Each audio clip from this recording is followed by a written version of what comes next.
Okay. All right. Hi, everybody. My name is Maria Love. Can you hear me? Okay. Down there? Yeah, great. I have a very low voice, so tell me to speak up if I need to.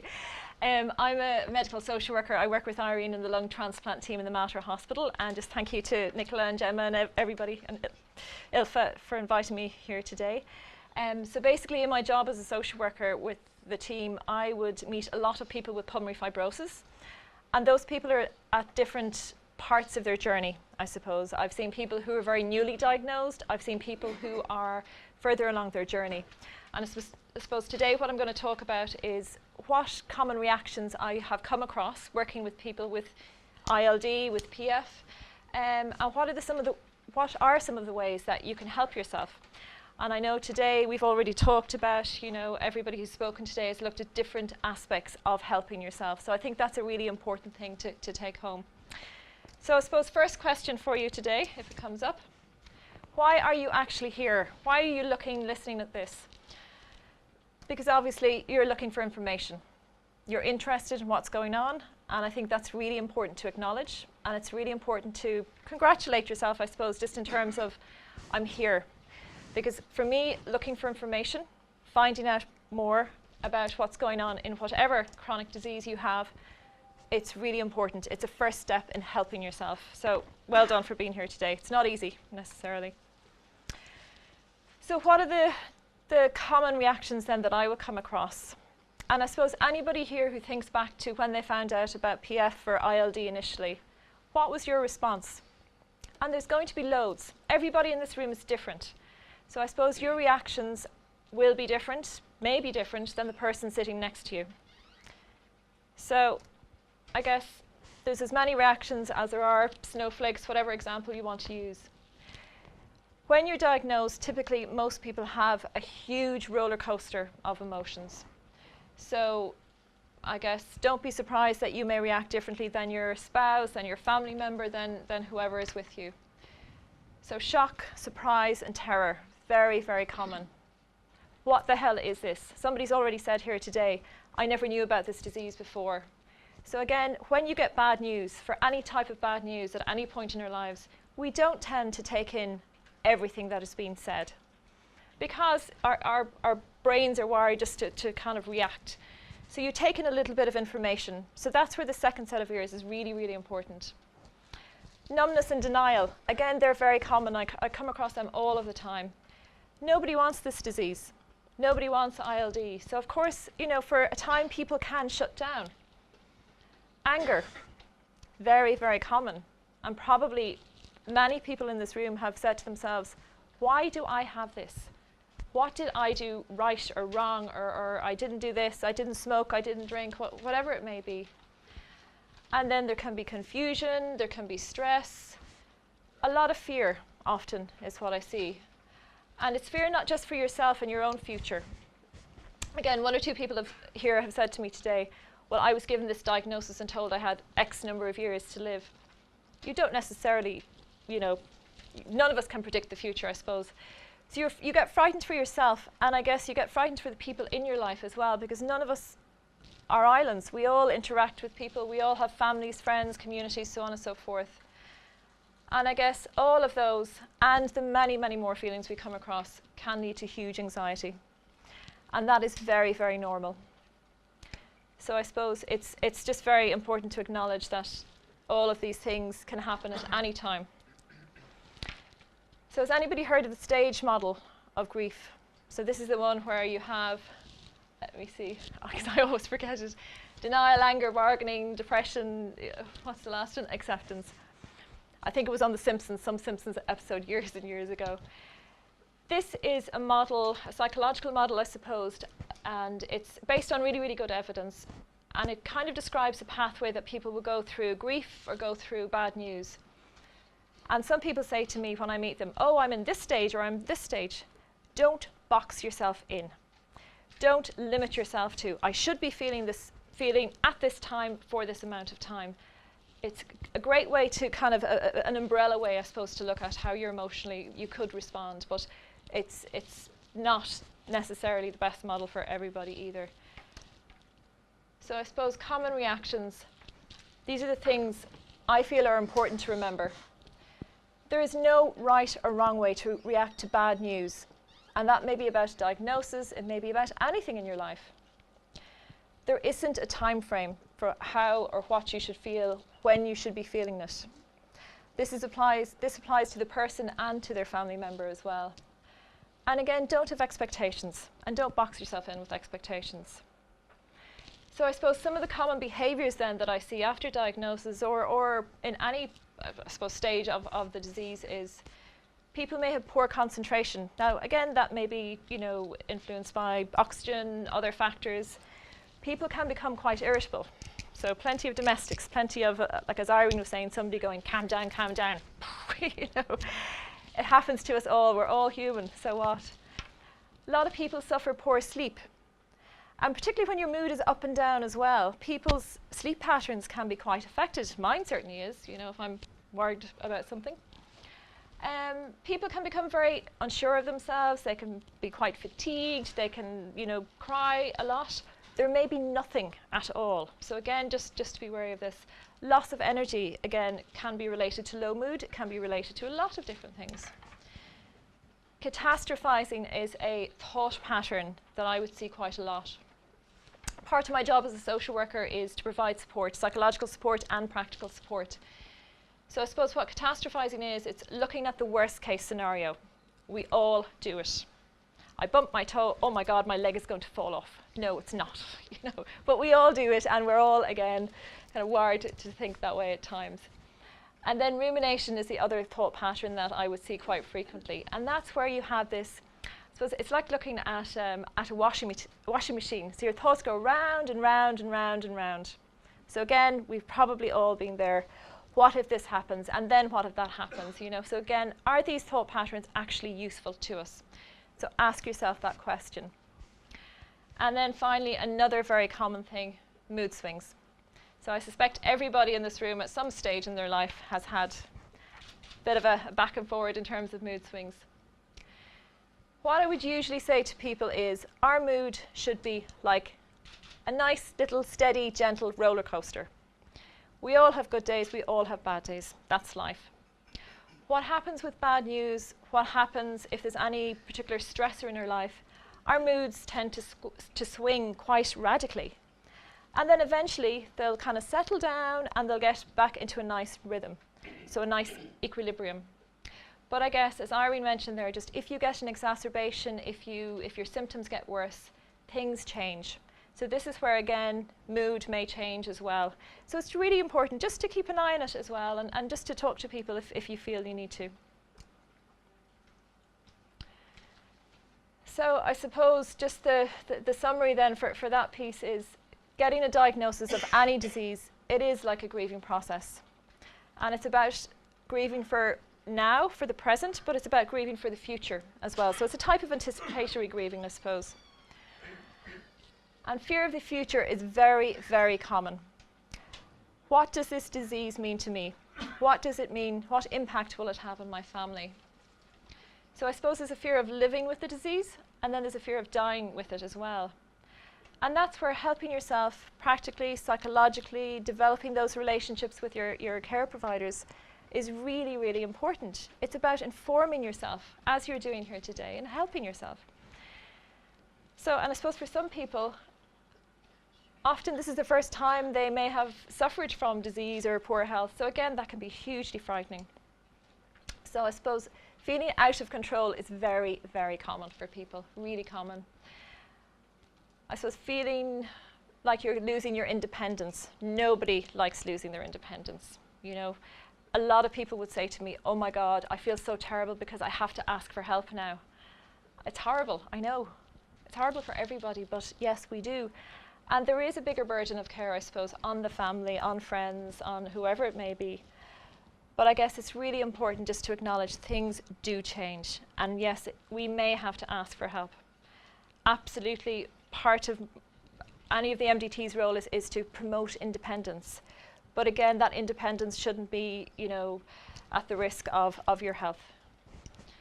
So I suppose it's uncharted territory. There's no map, really. And I stick up this quote here from Michael J. Fox. So what does acceptance mean? I suppose acceptance is the ultimate goal. So it doesn't mean resignation, it means understanding that something is what it is and there's got to be a way through it. So nobody likes a diagnosis of PF or ILD. And acceptance for me, it's not about going, fantastic, I've got this great disease. It's not. It's about saying to yourself, look, it's crap, but I have to learn to help myself. I have to get on with it. And there's many, many different ways that we can do that. So it is an evolving journey. And it's an evolving journey, I suppose, for everybody in your family, your circle of friends, your community, your workplace, whoever it may be. And it's a tough one. So it does demand courage. It does demand a certain level of bravery. So I suppose a few people here will have seen this before. So what can we actually do? What different aspects of life can we look at in order to help ourselves? And we've touched upon most of these already today. I suppose Irene just spoke about the physical, so we'll just look at these maybe in more detail. So it's really important to acknowledge, I guess, that having any disease is a process of change. And change is ongoing.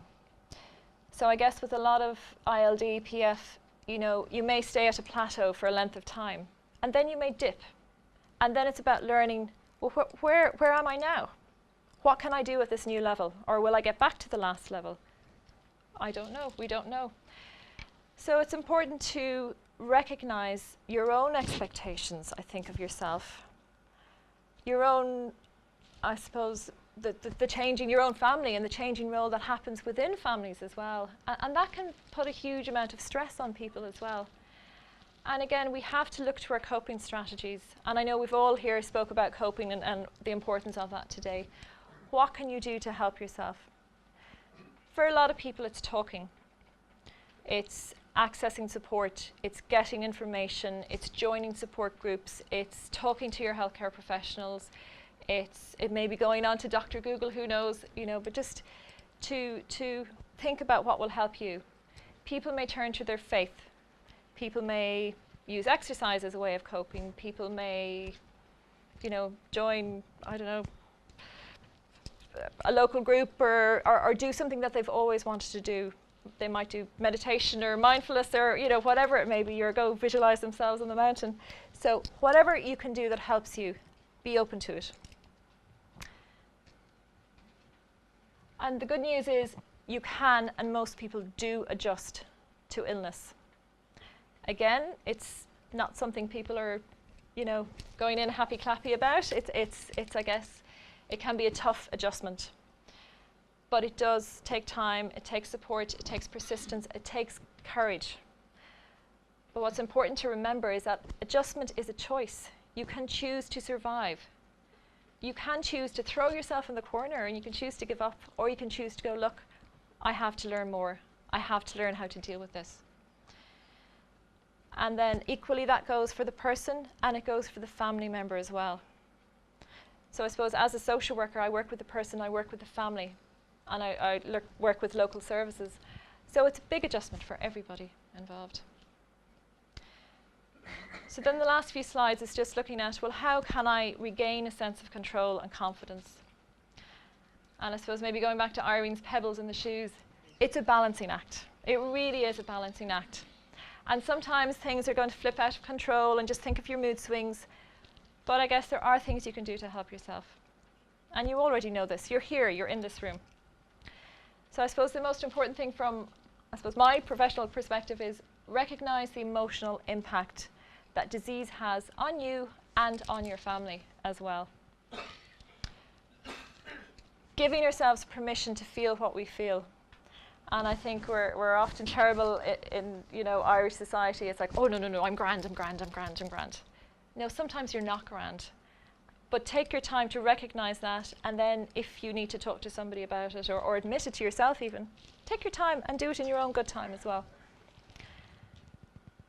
Everybody has different reactions. Even within a family group, everybody will have different reactions. That's okay. That's fine. It is normal to have good and bad days. And this is where I think learning a little bit of self-compassion and a little bit of kindness towards ourselves is really, really important. We are all very human. We all have limits. So it's important to remember that. And I know Irene spoke about energy conservation as well. So think about the things that are important to you. Think about what you really want to achieve. The other thing I suppose I would come across a lot in clinic is people talking about, oh, you know, Joe Blogg's down the road there. He's got this, and why haven't I like him? Stop comparing yourself to other people. Everybody's journey through interstitial lung disease or pulmonary fibrosis is different. And I mean, I could turn around and I could say, well, I can tell you exactly why they're, you know, but everybody struggles. Everybody struggles. So please just, if you can, just to be aware of the comparisons and just to maybe step away from them a wee bit. So we've already made that point. So how can I help myself? Learn about PF. You're here. Well done. That's really important. Be active participants in your own healthcare. I'm not going to repeat what Irene said or what anybody else earlier said. Ask questions. Go with a second set of ears to appointments. Find out what is available to you. Ask for referrals to palliative care, to transplant, to whatever it may be. Learn what is available that could help you. Talk to people. Join a support group. You know, you can talk to people in the same boat.